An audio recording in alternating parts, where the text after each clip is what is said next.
सरकारी संपत्ति ना टूटे, देश में दंगे ना हो, इनको समझ थोड़ी आता है। नीरव मोदी आ रहा है, ना जाने वो पैदल आ रहा है जो अब तक पहुंचा ही नहीं है यहाँ पर। एक वो नाचने गाने वाला सांसद मनोज तिवारी, रिंकिया के पापा, जो आपका वो हरियाणा का खटारा मुख्यमंत्री खट्टर, उनसे कह दीजिए 1 साल के लिए नेतागिरी छोड़कर खेती करने लग जाएं। जो एक 5,000 रुपए में एक मौलाना बिठा लेते हैं तो एक पंडित बिठा लेते हैं कि मोदी नहीं, ये इनके पिताजी हो, इनके पिता समान हो, जिनको व्यक्ति बोल रहे हैं। सारे के सारे चैनल भाजपा के हैं, अंबानी और अडानी के चैनल हैं, पौने 2 आंख वाले बाबा रामदेव के चैनल है। जिस तरीके से होटल के बाहर आपने देखा है ना, कुत्ते झूठी प्लेटों का इंतजार करते हैं, ये आज पत्रकारी को छोड़कर दलाली पर देश में आतुर हैं। ये है देश की दलाल मीडिया का हाल। लेकिन मोदी, इस वक्त हम मौजूद हैं राजधानी दिल्ली के सिंघू बॉर्डर पर, जहां पर लगातार किसान प्रोटेस्ट कर रहे हैं और तमाम लोगों की हम यहां पर राय ले रहे हैं। हमारे साथ यहां पर मौजूद है, आप अपना शुभ नाम क्या बताएं? मोहित शर्मा। मोहित शर्मा जी मौजूद है, हम इनकी राय लेना चाहेंगे। मोहित जी, जिस प्रकार से किसानों का प्रदर्शन चल रहा है, लेकिन दिल्ली की हुकूमत की आंखें नहीं खुल रही, क्या कहेंगे? देखिए, हुकूमत दिल्ली की नहीं, सेंटर की गवर्नमेंट है और मोदी जी की आंखें, और आंखें तो अन्ना हजारे जैसे लोगों की भी नहीं खुल रही हैं। खुलेंगी भी कैसे?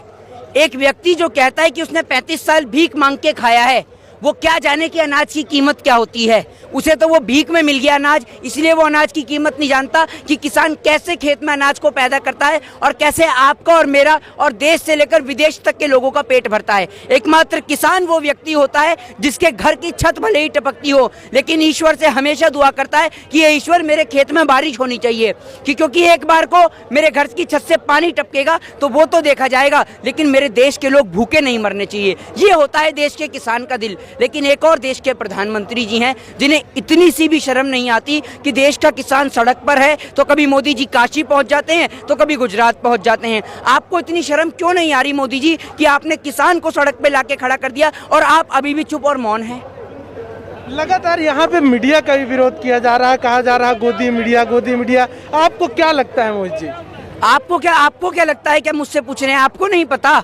सारे के सारे चैनल भाजपा के हैं, अंबानी और अडानी के चैनल हैं, पौने 2 आंख वाले बाबा रामदेव के चैनल है। ये सारे लोग, पूरी मीडिया, ये देश के पत्तल चाट पत्रकार, जिस तरीके से होटल के बाहर आपने देखा है ना, कुत्ते झूठी प्लेटों का इंतजार करते हैं, ठीक उसी प्रकार ये मोदी, अंबानी और भाजपा के चेले, ये पत्रकार जिन्हें देश का चौथा स्तंभ कहा जाता है, ये आज पत्रकारी को छोड़कर दलाली पर देश में आतुर हैं। ये दलाली के लिए सड़कों पर उतर चुके हैं। एक बात मुझे बताइए, एक और पूरे देश का किसान यहाँ बैठा हुआ है सड़क पे। कुछ चैनल तो इतने दलाली में मशहूर हैं कि वो दिखा रहे हैं चाइना और पाकिस्तान अभी भी। अरे आप लोगों को शर्म नहीं आती कि देश का किसान यहाँ सड़क पर है, जिसका बेटा सरहद पर है, उसका पिता यहाँ पर खड़ा हुआ है, और आप दिखा रहे हैं चाइना और पाकिस्तान। आप देश के चौथे स्तंभ हैं, आपका कार्य, आपका फर्ज है कि देश के किसान के साथ कंधे से कंधा मिलाकर चलें। लेकिन आपने जिस तरीके से देखा होगा कि एक बेटे के सामने अगर आप उसके पिता को गाली दे दें तो बेटे को तिलमिली लग जाती है। वही हाल भाजपा की दलाल और गोदी मीडिया का है। अगर आप इनके सामने मोदी जी के बारे में चंद शब्द कह दें तो इनके ऐसी आग लग जाती है कि मोदी नहीं, ये इनके पिताजी हो, इनके पिता समान हो, जिनको व्यक्ति बोल रहे हैं। और वो तो कोई भी देश के प्रधानमंत्री के लिए गलत शब्दों का प्रयोग नहीं करता, गाली नहीं देता, कुछ नहीं देता। सिर्फ वो इतने सवाल करता है कि मोदी जी, आपने जो किसानों की आय दुगनी करने की बात करी थी उसका क्या हुआ? 2 करोड़ रोजगार का क्या हुआ? वो 15 लाख का क्या हुआ? तो आप देखिए, नेशनल चैनल के दलाल पत्रकार उस चीज को डाइवर्ट कर देते हैं। और आपको एक बात बता देता हूं, आज 5-5 हजार रुपए में नेशनल चैनल पर बिठालकर पूरे देश में कश्मीर से कन्याकुमारी तक दंगा कराने वाले ये पत्तल चाट पत्रकार, जो एक 5,000 रुपए में एक मौलाना बिठा लेते हैं तो एक पंडित बिठा लेते हैं। मौलाना पंडित को गाली देता है, पंडित मौलाना को गाली देता है, और इन दोनों के चलते पूरे देश में दंगे हो जाते हैं। और वो लोग अपने 5-5 हजार रुपए लेके और खा पी के भर पेट टुन होकर गाड़ी में बैठकर, गाड़ी भी ये चैनल वाले भेजते हैं घर तक, और अपने घर आ जाते हैं और पूरे देश में दंगा करा जाते हैं। ये है देश की दलाल मीडिया का हाल। लेकिन मोदी जी ने साफ मना कर दिया है कि संशोधन होगा कानून में संशोधन होगा, लेकिन उसे वापस नहीं दिया जाएगा। तो फिर कैसे बात बनेगी? भैया, संशोधन कर रहे हैं, समझ रहे हैं ना? सरकार की ईगो पे बात आ गई है, सरकार की नाक ना कट जाए, इसलिए ये लोग संशोधन कर रहे हैं। हम क्यों कराएंगे संशोधन? क्यों कराएं हम संशोधन? हम चाहते हैं ये तीनों बिल वापस होने चाहिए। और एक बात बताइए, आज भारत बंद का ऐलान क्या हो गया? देश के अंदर वो लोग जब 3 महीने तक कभी ताली बजा रहे थे, थाली बजा रहे थे, तब उन्होंने सरकार से लेकर एक शब्द नहीं पूछा कि 3 महीने जब देश बंद रहा, देश की इकोनॉमी ठप हो गई, देश की अर्थव्यवस्था बिगड़ गई, देश के मजदूर मर गए, देश के मजदूरों के पैर से बस टपक रही थी, बहन बेटियां सड़कों पर अपने बच्चों को जन्म दे रही थी, तब इस देश के लोगों ने नहीं पूछा। एक दिन भारत बंद का ऐलान देश के किसानों ने क्या कर दिया? लोग बता रहे हैं कि एक दिन के भारत बंद से क्या नुकसान है। मतलब एक दिन का भारत बंद इन्हें नजर आ गया, लेकिन 3 महीने का भारत बंद, अघोषित इमरजेंसी जो इस देश के अंदर लागू की गई, आप उसे भूल जाएंगे क्या? पूरे देश के अंदर इतने लोग मरे हैं। आप 2019 का आंकड़ा उठाकर देखिए, 10,281 किसान इस देश के मरे हैं 2019 के अंदर में। अगर आप इस आंकड़े को देखें तो प्रतिदिन मरने वाले किसानों की संख्या 8, और अगर इसके अंदर दिहाड़ी मजदूरों को ऐड कर दिया जाए तो ये आंकड़ा 16 के पार पहुंच जाता है। कभी आपने देश की सरकार से या अपने जहन के अंदर यह प्रश्न खड़ा करा है कि आखिर इस देश के अंदर कभी उद्योगपति नहीं मरता, व्यापारी नहीं मरता, बड़े बड़े बिजनेसमैन नहीं मरते, आखिर इस देश का किसान आत्महत्या करता तो करता क्यों है? इस बात के बारे में कभी सोच के देखा है? तो उसका कारण ये है कि जब इस देश के भगोड़े नीरव मोदी, मेहुल चोकसी, विजय माल्या जैसे भड़ुए इस देश का लाखों करोड़ों रुपए लेकर और बैंकों को दिवालिया घोषित कर देश से भग जाते हैं, तो उसको लेकर देश के प्रधानमंत्री, गृह मंत्री के मुंह से एक शब्द नहीं निकलता। और कोविड से पहले कहा जा रहा था, प्रधानमंत्री कह रहे थे नीरव मोदी आ रहा है, नीरव मोदी आ रहा है, ना जाने वो पैदल आ रहा है जो अब तक पहुंचा ही नहीं है यहाँ पर।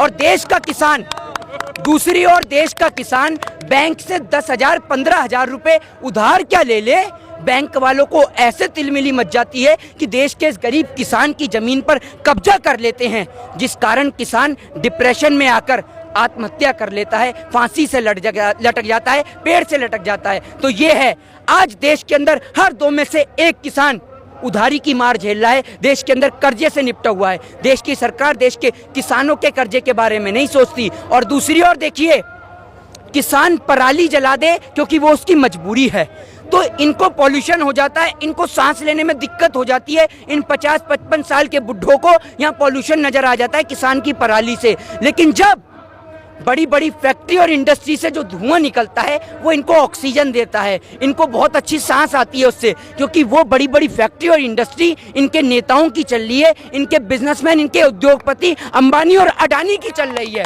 जिस कारण इन्हें ना मिर्ची होती न दर्द होता, जिस कारण से इन्हें किसान की पराली का धुआं तो नजर आ जाता है, लेकिन बड़ी बड़ी फैक्ट्री और बिजनेसमैनों का धुआं इन्हें नजर नहीं आता। बीजेपी के नेता कह रहे हैं कि भारत बंद हुआ लेकिन सफल नहीं हो पाया। क्या ये वाकई है कि भारत बंद आज सफल नहीं हो पाया? इनकी नजर में सफल कहां से होगा? ये दंगाई हैं। जब तक सरकारी संपत्ति ना टूटे, देश में दंगे ना हो, इनको समझ थोड़ी आ पाए।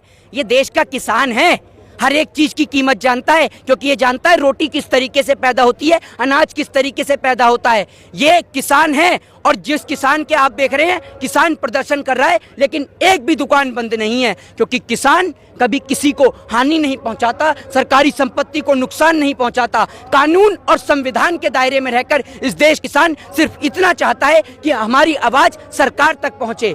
किसी की भी चीज को या किसी संपत्ति को हानि पहुंचाना किसान का उद्देश्य नहीं है, सिर्फ अपनी बात को सरकार तक पहुंचाना ये किसान का उद्देश्य है, और अपना ध्यान सरकार की ओर आकर्षित कराना ये किसान का उद्देश्य है। मेरा अंतिम प्रश्न आपसे, कहा जा रहा है कि किसान आंदोलन में सिर्फ और सिर्फ पंजाब और हरियाणा के किसान शामिल है, पूरे देश भर के किसान शामिल नहीं है। ये मैं आपको क्या कह रहा हूँ, ये भाजपा में एक से बढ़कर एक गैंग के महा पागल लोग हैं ये। एक वो नाचने गाने वाला सांसद मनोज तिवारी, रिंकिया के पापा, वो कह रहा है इसके अंदर टुकड़े टुकड़े गैंग का हाथ है। अबे देश के टुकड़े करने वाले तुम जैसे नेता हो, जो कभी हिंदू को मुस्लिम से लड़ाते हो, तो कभी सिख को ईसाई से लड़ाते हो, कभी मंदिर और मस्जिद के नाम पर लड़ाते हो, कभी शूद्र को वैश्य से लड़ाते हो, कभी दलित को आदिवासी से लड़ाते हो। ये आप जैसे नेताओं का काम है, इस आम पब्लिक का काम नहीं है आपस में लड़ना। आप जैसे लोग, मनोज तिवारी जैसे लोग जो कह रहे हैं टुकड़े टुकड़े गैंग का हाथ है, इस देश के असल में टुकड़े करने वाले आप जैसे लोग हैं, जो देश के किसान के साथ खड़े नहीं होते। और आज किसान वोट मांगने के लिए आज पंजाब, हरियाणा, उत्तर प्रदेश में चुनाव करवा दो, फिर देखो ये बिल कैसे फटाफट वापस होता है। आज अंबानी और अडानी किसानों के साथ खड़ा हो जाए, कल ये बिल वापस हो जाएगा, कल क्या आधी रात को वापस हो जाएगा। किसान की सिर्फ इतनी छोटी सी मांग है, जब रातों रात जीएसटी और नोटबंदी लागू हो सकती है, जब जीएसटी लागू हो सकती है, तो रातों रात देश के किसान के लिए ये तीनों बिल वापस क्यों नहीं लिए जा सकते? क्योंकि मोदी जी का ये मानना है कि ये जो बिल है ये किसानों के लिए एक बड़ा मार्केट तैयार करेगा, किसान कहीं भी जाके अपनी फसल बेच सकेगा। अच्छा, क्या दिक्कत है? मतलब आप कहना चाह रहे हैं, एक मिनट, बहुत बड़ी चीज थी। आप कहना चाह रहे हैं मोदी जी की नजर में ये किसान बिल से देश के किसानों को फायदा होगा, है ना? तो एक बात मुझे बताइए, नहीं, मैं मोदी जी के लिए ही बता रहा हूँ। तो मैं मोदी जी आपसे कह रहा हूँ, आप और आपके तमाम मेंबर ऑफ पार्लियामेंट और राज्यसभा, उनसे कह दीजिए 1 साल के लिए नेतागिरी छोड़कर खेती करने लग जाएं। जब खेती में इतना फायदा नजर आ रहा है तो 1 साल के लिए छोड़ दीजिए अपनी नेतागिरी और खेती करिए। अगर 1 साल में आपके नेताओं को फायदा हो गया तो आप किसान के लिए भी इस बिल को लागू कर दीजिएगा। क्यों नहीं करते? करिए 1 साल खेती करके तो देखिए, आपको आपकी नानी याद आ जाएगी, जो आपका वो हरियाणा का खटारा मुख्यमंत्री खट्टर मनोहर लाल जो खट्टर है आपका, वो इन्हें खालिस्तानी और आतंकवादी बताता है। भैया तू ही बता दे, तेरी पूरी भाजपा में कितने ऐसे नेता हैं जिनके बच्चे फौज के अंदर भर्ती हैं, या कितने ऐसे नेता हैं जिनके बच्चे खेती करते हों या उनके पिताजी खेती करते हों? आप लोग सिर्फ अनाज का पकाया हुआ गेहूं जो किसान पैदा कर देता है उसको खा लेते हैं। और आपको एक बात बता दूं अंधभक्तों, ये देश का किसान है, अगर इसने पशुओं को अनाज खिलाना बंद कर दिया तो आपको तो खाने के लिए गोबर भी नहीं मिलेगा। तो इसलिए अभी भी समय है, समझ जाओ और किसान के साथ आ जाओ। जय हिंद, जय भारत। तो ये थे युवा जिन्होंने साफ तौर पे अपने यहाँ पे बात रखी और इनका कहना था कि किसानों का जिस प्रकार से मोदी सरकार की ओर से जो ये विधेयक लाया गया है ये किसानों के हित में नहीं है। कैमरा पर्सन हेमंत के साथ मैं Rupesh Mishra, the fact India, Singhu border, Delhi.